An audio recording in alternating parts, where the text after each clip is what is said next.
Hello everyone. So welcome to my channel and this is my first video. तो आज हम कुछ basic से शुरू करेंगे.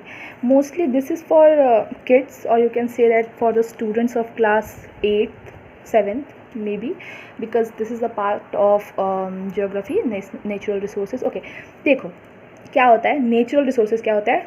पॉइंट पे आते हैं, टॉपिक पे आते हैं. ठीक है, नेचुरल रिसोर्सेज का मतलब होता है प्राकृतिक संसाधन. नेचुरल का मतलब प्राकृतिक और रिसोर्सेज का मतलब संसाधन.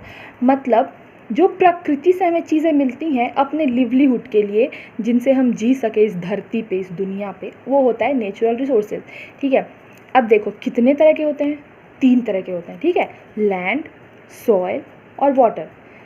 अब देखो लैंड रिसोर्सेज क्या होता है. ठीक है, land resources it is the most basic resource because we live on it. देख रहे हो, सबसे जो बेसिक रिसोर्स होता है ना, जिसके चलते हम जीते हैं, वो लैंड है. मतलब तीनों इम्पॉर्टेंट है, मैं ये नहीं कह रही हूँ, जस्ट मतलब मैं बस ये कह रही हूँ कि इस पे धरती पे जीने के लिए हमें ज़मीन चाहिए ना. ठीक है, इसलिए. ठीक है, अब देखो क्यों ज़मीन चाहिए. एक तो रहने के लिए ज़मीन चाहिए, दूसरा खेती करने के लिए ज़मीन चाहिए, और तीसरा बहुत सारे कामों के लिए ज़मीन चाहिए. ठीक है, ह्यूमन एक्टिविटीज़ तो तुमको पता ही है कितने सारे होते हैं ना. ठीक है, उसके लिए चाहिए. अब देखो तुमको पता है कि जो अर्थ सरफेस है उसका केवल 29% ही लैंड कवर करता है.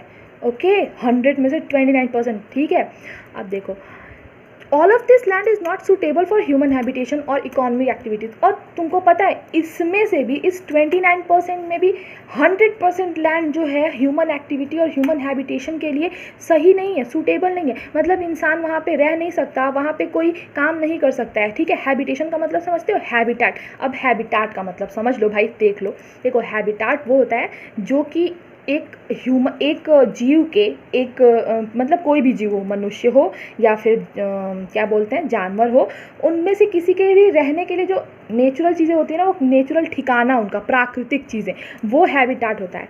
अब देखो जो सूटेबल लैंड होते हैं ना, उनकी खासियत क्या क्या होनी चाहिए, उनकी कैरेक्टरिस्टिक, उनकी प्रॉपर्टीज़. ठीक है, नखड़े होते हैं सबके, इनके भी हैं. Suitable land area should have moderate climate.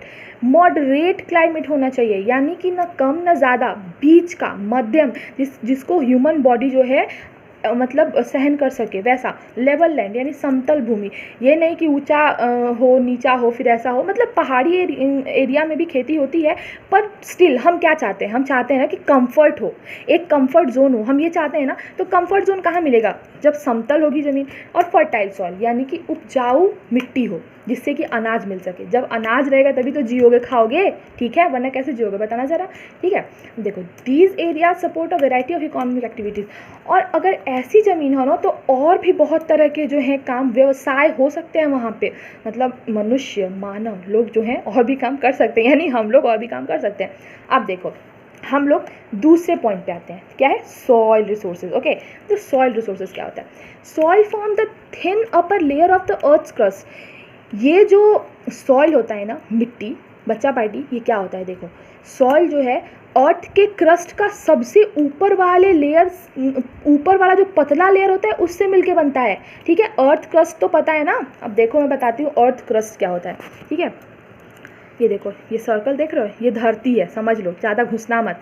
ठीक है, देखो इसको बोलते हैं क्रस्ट, जो कि पहली लेयर होती है.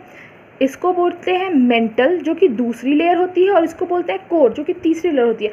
ये सबसे भीतर वाली लेयर होती है और ये सबसे ऊपर वाली लेयर होती है. और मिट्टी का फॉर्मेशन जो होता है यहीं पे होता है, इसी लेयर पे होता है. समझ गए क्रस्ट क्या होता है. ओके, हम आगे बढ़ते हैं. ठीक है, it is made up of disintegrated rock and decade remains of plants and animals in the form of humans.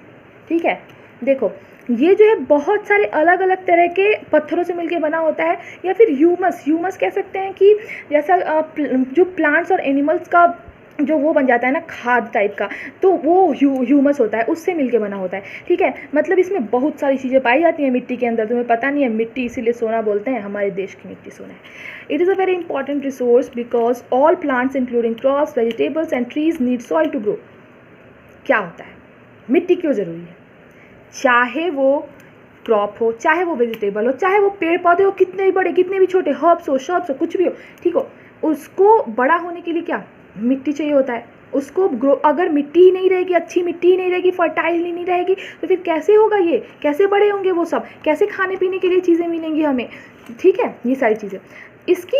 अच्छा ये देखो, जो सॉइल होता है उसकी मोस्टली तो वो इस ऐसे तो वो हमेशा इंपॉर्टेंट होता है, पर फिर भी कुछ चीज़ों में वो इम्पॉर्टेंट ज़्यादा होता है। तो उसकी इम्पॉर्टेंस जो है कहाँ लाई करती है, उसकी इम्पॉर्टेंस उसकी फर्टिलिटी में लाई करती है, और उसकी कैपेसिटी टू प्रोड्यूस क्रॉप्स उसमें लाई करती है, ठीक है। यानी कि वो कितना उपजाऊ है, कितनी उसकी उपजाऊ है, और कितना जो है उसकी कैपेसिटी है कि वो क्रॉप्स प्रोड्यूस कर सके। Okay, now moving to our third point, that is water resources, ठीक है। अब देखो वाटर रिसोर्सेज क्या होता है, it is the most important resource.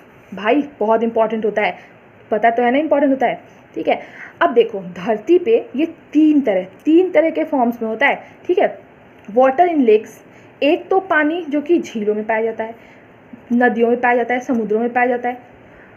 Ice जो ग्लेशियर्स में पाए जाते हैं, ग्लेशियर्स पता है जो बहुत बड़े बड़े बर्फ़ की चट्टानें होती हैं, वहाँ पे जो बर्फ़ पाए जाते हैं। और पोलर आइस कैप्स, मतलब जो पोलर रीजन में आइस कैप्स पाए जाते हैं वो। वाटर वेपर भी होता है in the form of water vapour in the atmosphere, ये भी एक फॉर्म होता है, तुम्हें पता है, जो भाप बन के निकलता है ना हमारे वातावरण में, वो भी पानी यानी वाटर रिसोर्सेज का ही एक वो होता है, पार्ट होता है, फॉर्म होता है, ठीक है। अब कुछ फैक्ट्स देख लेते हैं कि वाटर रिसोर्सेज से रिलेटेड, ठीक है।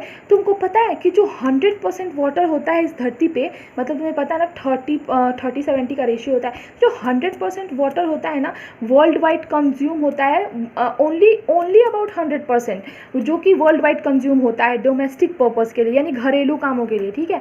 जिसमें से एग्रीकल्चर जो है 70% ले लेता है, इंडस्ट्री जो कि 20% ले लेती है टोटल फ्रेश वाटर का, जो कि अर्थ पे कंज्यूम होता है। अब तो इंडस्ट्री पता है तुम्हें, जिससे कि प्रोडक्ट्स बनते हैं, ये सारी चीज़ें, तो उसमें बहुत सारा काम होता है पानी का काम तो हर जगह होता है, इसीलिए तो इम्पॉर्टेंट है भाई, ठीक है। अब देखो फ्रेश वाटर, तुम्हें पता है क्या होता है फ्रेश वाटर, मतलब जो पानी हम काम में लेते हैं, यानी ऐसा पानी जिससे हम काम करते हैं, वो पानी वो हम सिर्फ 10% यूज़ कर सकते हैं पूरी धरती का, और उसमें भी 70% एग्रीकल्चर देता है, 20% टोटल फ्रेश वाटर जो है इंडस्ट्री कंज्यूम करती है। और ये जो है एक बहुत ही मज़ेदार फैक्ट है। Okay, so thank you for watching this video, hope you guys like it, और प्लीज़ सब्सक्राइब कर लेना। और हाँ, अगर तुम्हें अच्छा लगे ना तो हम इसके बारे में डिटेल में भी पढ़ेंगे, यानी कि और अंदर की चीज़ें। Okay, thank you so much, bye bye.